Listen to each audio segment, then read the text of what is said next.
ત્યારે ગામ જસકાવાળા જીવાભાઈએ નિત્યાનંદ સ્વામીને પ્રશ્ન પૂછ્યો છે, ભગવાનનો અડગ નિશ્ચય કેમ થાય? ત્યારે નિત્યાનંદ સ્વામી બોલ્યા છે, કુસંગી થકી છેટે રહીએ અને સંતનો સમાગમ અતિશય રાખીએ તો તે સંતની વાતે કરીને ભગવાનનો અડગ નિશ્ચય થાય, અને જો કુસંગીનો સંગ કરીએ તો અડગ નિશ્ચય ન થાય.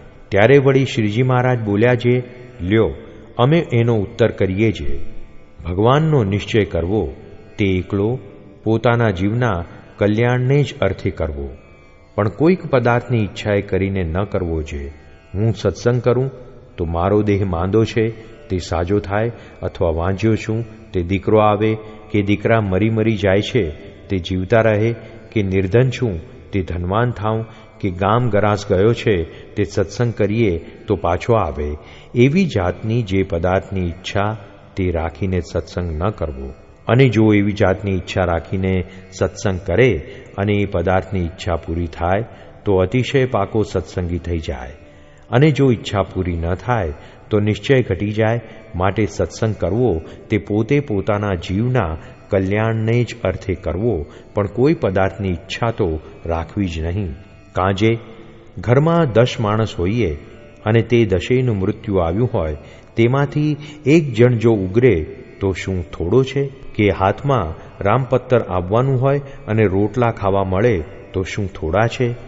સર્વે જનારું હતું તેમાંથી એટલું રહ્યું તે તો ઘણું છે એમ માનવું.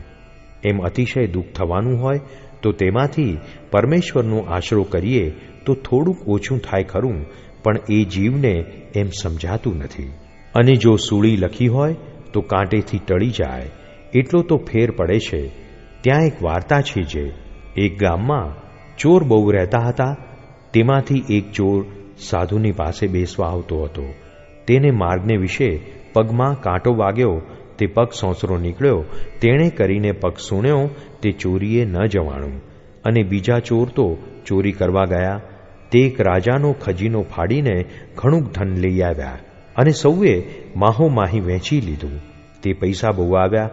તેને સાંભળીને જે ચોર સાધુ પાસે આવતો હતો ને કાંટો લાગ્યો હતો, તેના મા, બાપ, સ્ત્રી અને સગા સર્વે વઢવા લાગ્યા છે, તું ચોરી કરવા ન ગયો અને સાધુ પાસે ગયો તે આપણું ભૂંડું થયું, ને તે ચોર ચોરી કરીને લાવ્યા તો કેટલાય પૈસા એમને આવ્યા.